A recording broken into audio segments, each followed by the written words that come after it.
Family, what's going on? It's Kyle Henderson of Bama Football on YouTube. Run the thumbs up and welcome to the show as Alabama has just defeated Tennessee by a score of 37-20. Tennessee tried to get on in its final possession and could not.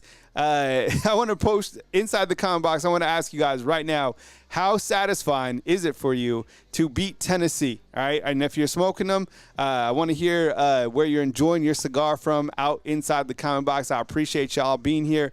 37-20 is your final. Let everybody get checked in, and then I'll go over the stats and the scores. I think as I open and as I talk about this game, and before I go over the stats, I have to tell you right now, I am so impressed. And can I get a thumbs up inside the comment box and on the video right here? Alabama, okay, listen up. Alabama has just defeated 4 consecutive ranked teams in the top 25. You know what I'm saying? Like, that is absolutely so impressive to me. And I love to see it, and I think we have to give Coach Kalen DeBoer and his crew a lot of credit for being able to string through 4 consecutive SEC opponents that are ranked in the top 25. Because let's face it, there's a lot of teams right now in college football that are ranked high. There's a lot of teams that are ranked in the top 10. There's a lot of teams that are not in the SEC that have either lost to unranked teams, that clearly just aren't performing at the highest level in that loss. Texas Tech lost, Miami lost, and those teams are playing unranked teams and losing. Alabama is playing 4 consecutive ranked teams and winning. Ty Simpson absolutely balling out, so let's get into it. I'll dive into the scores right now. I appreciate y'all being here. Thank you so much for kicking it with me right here on Bama Football on YouTube. Definitely take a minute to hit the thumbs up inside the comment box. When we go inside the stats, we'll start with the offense. And I want to ask you guys, too, while I'm getting to this, will you go ahead and post? I'm going to give you offensive MVP and a defensive MVP. So go ahead and post your offense and defensive MVP inside the comment box, and away we go. I'll go full screen as we look at the stats for the Alabama Crimson Tide. It was quarterback Ty Simpson, who's been playing like Theismann, right? 19-29, 253 yards and 2 touchdowns against a really good defense that I thought was going to bring a lot of pressure. I thought Alabama's offensive line did a really good job. There was several plays where, you started Michael Carroll, then Wilkin Formby came in. I saw with my own eyes that these guys did provide the protection for Ty Simpson. I think a storyline that'll be interesting to follow is to see the health status of Jaden Roberts, who went out with the injury. How would you guys assess the offensive line? I'm still talking about Ty, but the offensive line, did it stand out to you? Do you like Michael Carroll? Are you good with Wilkin Formby? This was a team that I think had 26 sacks coming in, and I thought Alabama kind of held their own. And I understand Tennessee, they had the number 122 pass defense, and, they were holding. There was a lot of, kind of calls on that end. But, 253, 19-29 for Ty. Don't say that it's not a good game. I thought he played really, really good football. This guy continues to play at such a high level. And I would imagine that after this game closes out, and I know Indiana's Fernando Mendoza having a really good season, those are probably the front runners for like a rat poison award for at this point in time. I thought it was interesting, and as I kind of asked for game balls inside the comment box and let everybody get checked in, look, I have to talk about this young man right here and kind of the running game as a whole, right? So how would you assess Alabama's running game? Are you happy with the running game? I bet you're happy with what you saw in the second half, and let me explain why, okay? Because you have Jerry Bernard, who leads the team in rushing yards, his 4 of 49, right? And then you have Daniel Hill, 734. You can see the stats on the screen. And then Ryan Williams, 1 for 16. Can I get a thumbs up inside the comment box for number 4? Okay? So before you go off, and I want to talk about this in a couple different ways. Before you go off and maybe write off, Jam or Kevin Riley, think of it like this. 4 had the hot hand tonight. It was finally, 4 has arrived. Daniel Hill, the guy looked great. 7 for 34 with a touchdown. When this guy gets a toss sweep, good luck tackling him. He's 248, 250 pounds or whatever. Daniel Hill has arrived. So before you're like, Jam isn't the guy or Kevin Riley's not the guy. No. Think about it like this. Alabama has 3 different style of running backs that are healthy, that are going to be very difficult to stop. Now, is the running game going to come along? Probably so. I mean, think about it. Tonight wasn't the best performance by, Jam or by Kevin Riley. I thought, in fact, Jam Miller was kind of running east to west. He's more of a north and south guy. But the way I look at it is like Jam has been really successful in the first 3 SEC games, and now you had another running back kind of stand up in that second half where you had to take some air out of the game. So I look at it like Alabama now has 3 running backs, but I do have to say Daniel Hill looked really nice. And, man, could you imagine having to deal with a 250-pound running back all game long? Love to see it. Not mad about it. Daniel Hill definitely gets a game ball from me. I'd also like to point out this. You're talking about Journey Bernard right here. Journey Bernard, can I get another thumbs up? Can I get a thumbs, or you want to post an emoji, the germ emoji?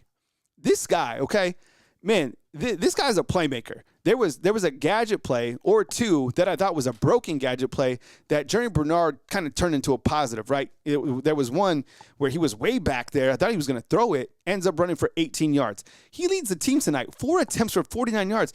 It reminds me, and I say this weekly, of how Kyle Shanahan used to use Deebo Samuel, right? I think in the NFL, you could use Journey Bernard like that. He also had 5 receptions for 60 yards. So the guy has been doing it as, behind the line of scrimmage, making plays, and 5 of 60 tonight. So you look at the running game, and you're probably like, man, I don't like what happened with Riley, with Jam, but I did like Daniel Hill, and Daniel Hill was kind of the hot hand. I will say this, okay? And look, Ryan Grubb is the best offensive coordinator, period, that Alabama's had. We could probably debate that, right? He's that good. A lot of gadget plays, loves the gadget plays. I don't really like the gadget plays, but I did see him utilize a screen or 2, which I thought was good. But I will say this. Sometimes, man, he'll come out and like on 1st and 2nd down, he'll just go right to Riley like on a dive. Riley is not a guy that you have on a dive. He's more of like an outside guy. So, and we saw that tonight get shut down a couple times by Tennessee, and then you get tying like a 3rd and 8 or something like that. Anyways, that's just kind of, being a little bit hypercritical. The wide receivers, could I get a thumbs up? One of my MVP balls go to number 2 as well. Ryan Williams. Could I get it 2 inside the comment box? Ryan Williams, this guy had 3 catches tonight. 3 catches tonight that were very difficult to make. And Ryan Williams is back. I told you, and I say this every week, do not sleep on Ryan Williams. He's 1 play away from doing something you've never seen before. He had 3 catches that were just phenomenal. He did a really great job. Love to see it. 5 of 87, and he was targeted 5 times, comes up with 87 yards. Journey Bernard, as mentioned, 60. Quiet night for Isaiah Horton, only 2 yards receiving. Not worried about that as well. Remember, Ryan Williams didn't even catch a pass last week against Missouri. Now, 17. This guy, man, love to see it. He's a freshman. And you know that thing? Freshmen don't play at Bama. Freshmen don't play at Bama. Well, guess what? They started Michael Carroll. They started 81, Caleb Edwards, and Lazier Brooks played. And that's just on the offense. And we want to talk about the defense, which we're going to talk about in a minute. Dejon Lee started at corner. So that's 4 freshmen that I could just point to you, okay? When you look to the other side, and we'll look at Joey Aguilar, he was the first quarterback that Alabama has played in the SEC that threw for over 200 yards. We knew that was going to happen with the weapons that they had and maybe the game plan between the 2 teams. He's 28 of 44, 268, 1 touchdown, and an interception. Bishop, look, the teams have been able to run against Alabama. That's been a common theme. He had a big run for 44 yards where he put a bunch of different guys on skates. 14, 123. I don't like it, but it wasn't overall, damaging. I thought Tennessee, the biggest, the 2 biggest plays of this game happened in the first half when Joey Aguilar tried to throw the ball away, and it resulted into a intentional grounding, which was a safety, right, giving Alabama 2 points. And then Tennessee has this long drive. Right before half, they're going to put something on the board. It's going to be like 16-14. Well, it goes the opposite way. I'm saying 100 yards. And I know inside the comment box it's going to be 98 yards.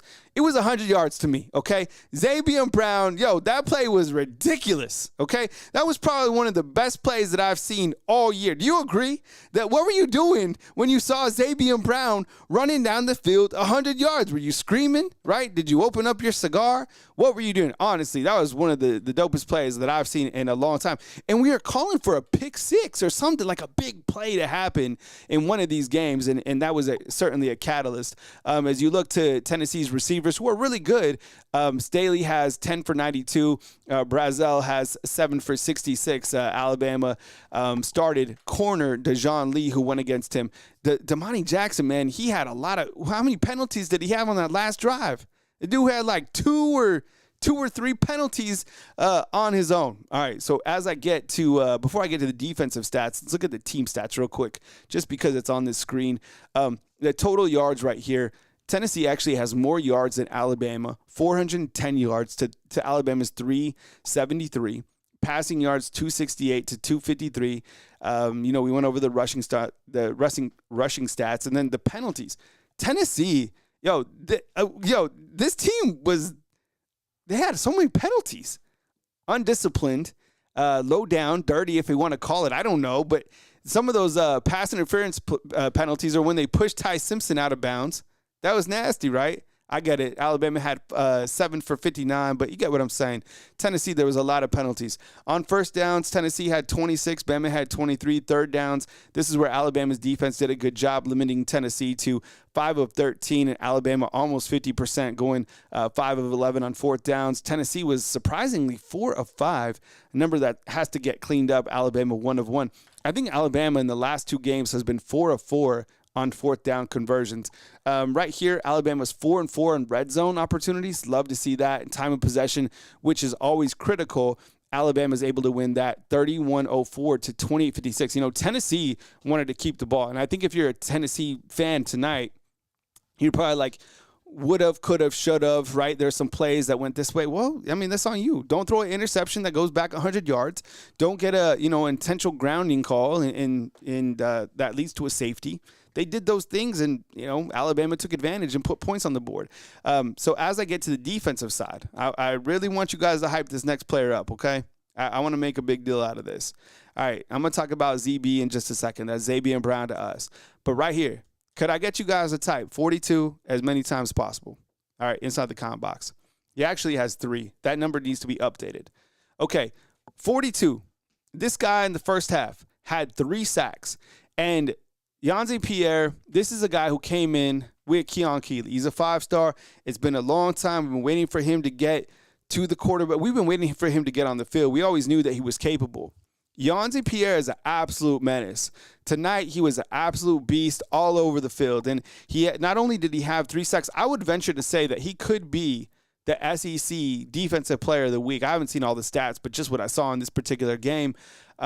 The guy has 3 total sacks, and he was responsible for pushing that tackle into Joey Aguilar, and Joey Aguilar got the intentional grounding. So Yanzi Pierre, man, that guy played like an absolute beast. Love to see it. The guy playing at a very high level. ZB, of course, comes in with that 100-yard interception return. He has 7 total tackles tonight. Guys played outstanding. He's only a sophomore, right? Bray Hubbard thought he played well. You have James Smith, who made some really big stops. Did Auburn win this game? Looking over in the back end. We'll go over the scores in just a second. And you have Deontay Lawson. You know what? Deontay Lawson's played well. I thought he's played better and better and better. Justin Jefferson, I saw him make a nice play. Keon Saba, I thought he made a nice play. Let me ask you inside the comment box real quick. Who would you start at corner going forward? Would you go with Damani or Dejon Lee? 1 or 5? Type inside the comment box. It seemed like Damani had those penalties at the back end. I think, and I know they were targeting 5. They were going after them with their best wide receiver. Samuel, and with the super chat, which I really appreciate, man. Thank you so much. We talked about Daniel Hill as, maybe like the running back. Number 1, I don't know if Jam was hurt. I think they just kind of went with the running back that was hot. But getting back to my question, thanks for the super chat, dog. I'd probably go with 5, right? At corner, what would you guys go with? 5 or 1? Mix them up, kind of put them both on the field. I don't know. It's good to have the versatility, but you know who else played well? So my game balls, I actually go right here, okay? And I'll go with these are the guys who like physically get game balls for me. But I'm gonna get a sleeper game ball as well. So I got Daniel Hill. Do you agree with the game balls right here? Daniel Hill definitely gets a game ball. Ryan Williams, game ball. Oh, this is dope. His gloves even have like a houndstooth on it. This is how they get these. Jeremy Bernard, okay, and Yanzi Pierre over here, okay? Those are my game balls. Is there anybody else that I missed on defense? I was thinking about this name, okay? He didn't come in and have like a large volume, but I will say that Red Morgan, did anybody notice Red Morgan? Okay, Red Morgan came in. I don't even know how many snaps that he had, but Red Morgan came in and played really, really well. I thought he did an amazing job. Played fast, and you know, it seemed like Deshaun Jones might have been struggling a little bit, but it was Red Morgan who came in and started playing hot. So that's kind of you know, where we're at. Zabian, yeah, I guess I could have gave a game ball to Zabian. Yeah, the big run and 7 touchdowns. So, yeah, we'll add Zabian for our next show. But, yeah, that will be – so that we'll have 5. We'll do with a 3 on offense, and then we'll do Yanze, and we'll add Zabian Brown, right? But you guys saw Red Morgan playing, right? Because I was like, man, that dude's playing. All right. Let's look at the college football scoreboard real quick. You have a double overtime game taking place right now between Missouri and Auburn. And let me ask you inside the comment box, was there a game score other than Alabama-Tennessee that stood out to you? Something that kind of like really jumped off the page. We'll keep you posted on this score as it happens. And then BYU is leading Utah 24-21. Early finals today that took place earlier in the day. Texas A&M 45 and Arkansas 42. You know, Arkansas has been playing teams close. They lost to Tennessee by 3. Now they lose to A&M by 3. As you look to the SEC football standings, now you have A&M, who's undefeated overall and 4-0 in SEC play. Well, guess what? Alabama's undefeated in SEC play too. So those are the 1 and 2 in SEC. And if you look to, you know, Texas's schedule down the road, it's kind of favorable. So A&M, Mike Elko, in his second year, they're 7-0, 4-0 on in SEC play. You have Oregon, who defeated Rutgers, right? Last week is a bounce back for them. They're able to beat Rutgers 56-10. And Virginia comes from behind and is able to beat Washington State. Washington State's kind of been pesky for a couple teams. But this is interesting right here with the SEC play because Virginia is now 5-0. And with Miami losing on Friday, you look to Virginia being undefeated, Georgia Tech's undefeated as well, right? Texas, my goodness, what's going on with Texas? They barely beat Kentucky in overtime by a score of 16-13. In Tuscaloosa, as you know, Alabama rolled past Tennessee by a score of 37-20. Notre Dame is able to beat USC by a score of 34-10. I think they covered the spread. And then South Florida beats Florida Atlantic 48-13. Alex Gollash, anybody think he goes to Penn State? You have Ohio State, the number 1 ranked team, defeated Wisconsin 34-0. You have Indiana, who beat Michigan State by a score of 38-13. And you have Georgia, who beat Ole Miss. So I have a question for you inside the comment box. Who's your 1, 2, 3 in the SEC? 1, 2, 3 in the SEC. I think it's pretty easy, right? I think I'm going to go with Bama, Georgia, and A&M. Am I wrong on that? Look, Georgia is a team that is not going to quit. They scored 17 points in the fourth quarter to be able to come back. I would wager to say that Georgia is a better team than A&M. Am I wrong on that? Let me ask you. I'm going to ask the poll inside the comment box, okay? And just answer, okay? Who is better? You guys have seen a lot of football. Who is better, Georgia or A&M? Sound off inside the comment box. Please vote in 3, 2, 1. I'm curious to see what you guys have to say. I'm going to say Georgia. What do y'all say? I'm waiting for the early. Okay, so it's 50-50 right now. Now it's 59% Georgia. It's a close poll. Okay. All right, we'll come back to that in just a second. How about this? There was, another team. There's 3 teams that lost in the top 10, right? You had Miami. You had Arizona took down Texas Tech, and then you had Ole Miss, right? Yo, look, Texas Tech, I get it. Like they have a good squad, this and that, but it's hard to sustain this level like in the SEC. I mean, they lost to Arizona State. Where would Arizona – let me ask you this too. Where would Arizona State be in the SEC? Guess who beat Arizona State? Mississippi State, okay? Does that mean that Mississippi State is better than Texas Tech? I don't know. But it means that they beat Arizona State and Arizona State beat Texas Tech. So, look, I'm sure Texas Tech is great, but, I mean, it's just they really number 7 in the country. Come on, stop playing. Diego Pavia and his crew able to beat LSU. Who watched this game in the morning? I did. Diego Pavia's pesky. The guy's spirited. I knew that they would be able to beat LSU. Okay, LSU now 2-2 in SEC play. Vanderbilt 2-1. Only loss coming to Bama. Brent Key, former coach over here at the University of Alabama under Coach Saban, 7-0, 4-0 in SEC play. Like I said, Virginia's undefeated in ACC play. So is Georgia Tech. You start to look to Miami. That loss was brutal. I don't even know, depending on what happens, does, Miami they probably still have a shot to make the ACC championship, but if these other teams don't lose, is Miami going to be like a bubble team enough to get into the playoffs? I don't know. So Georgia Tech now 7-0 on the season in very favorable schedule. Oklahoma is able to kind of have a bounce back and beat South Carolina 26-7. Alabama will be on the road next week to take on South Carolina, which will definitely be a trap game, right? You also have University of Alabama Birmingham under first-year head football coach Alex Mortensen defeat Memphis, giving them their first loss by a score of 31-14. Alex Mortensen's absolute, that guy's it, right? And BYU, we have a final as BYU beats Utah. And someone just said, did Missouri end up? It looks like Missouri. Is this game over yet? Missouri and Auburn? I don't know if it's over. All right, so that's kind of where things stand. Tomorrow, what we'll do is we'll break down the rankings. We'll go over everything in its entirety, as we continue to cover, college football. We'll do the rankings. The rankings will drop at, I think, 1 p.m. Central Time. I'll probably have a wrap in the morning. I'll, play some Coach Kalen DeBoer probably on that midnight tip, and also hear from Josh Heupel and things that they had to say about this game. So I know there's a lot to kind of go over. I know it's, you're probably enjoying your cigar and a W, but let me show you before you bounce out.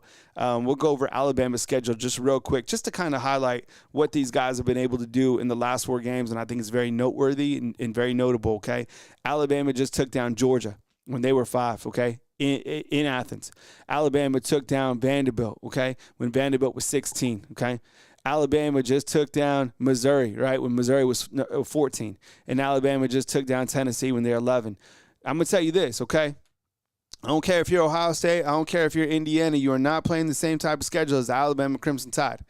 And what they just did through these 4 last games is ultra impressive to me.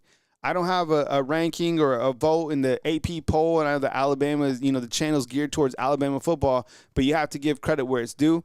And beating 4 consecutive ranked teams that are from the ACC, the Monster Conference, I think that says a lot about where this team is going. Don't rank this team number 1. Don't rank this team number 2, 3, 4. I don't care, because job is not done. You haven't clinched a spot in the SEC, and you haven't clinched a spot in the playoffs. Any given Saturday continues. You celebrate this victory till about 12 p.m., and you get ready to avoid the trap game against South Carolina. You don't hold up. You take it to South Carolina, and you take care of business. You make sure guys are healthy, because you still have LSU, Oklahoma, and Auburn, okay? All those teams probably capable of punching. And Alabama is a Super Bowl for every single team. And the better that Alabama gets, the more that teams want to continue to knock you off. But for all that brand that people were like, Alabama isn't it, Kalen DeBoer isn't it, all this stuff. Kalen DeBoer now 19-3 against top 25 teams, right? And he is 6-1 still against AP top 10 teams. So Kalen DeBoer absolutely cooking. Job's not done. Black Hoodie is it. This team is a buzzsaw. They're getting better week by week. Saw a lot of positive things tonight, things that they need to clean up. But the game balls, I think we're kind of right on. We'll add Xavier Brown, and we'll catch you guys. Job's not done. I'm not done. I don't go to sleep after this, all right? I'm going to light up my cigar. I'm going to chill. I'm going to get to work, and I'll have content pumped out, for you guys nonstop. So I appreciate you guys kicking it with me for the post-game reaction. Please drop a thumbs up on this video and look for more content to roll out right here on Bama Football on YouTube, as well as our Facebook channel, all right? So celebrate the dub. You got till 12, and then you turn the page to South Carolina. Job is not done. Say it inside the comment box. Coming to you from beautiful Tuscaloosa, Alabama, following Alabama's 37-20 victory over Tennessee, Kyle Henderson, Bama Football on YouTube. All right, I'll see you like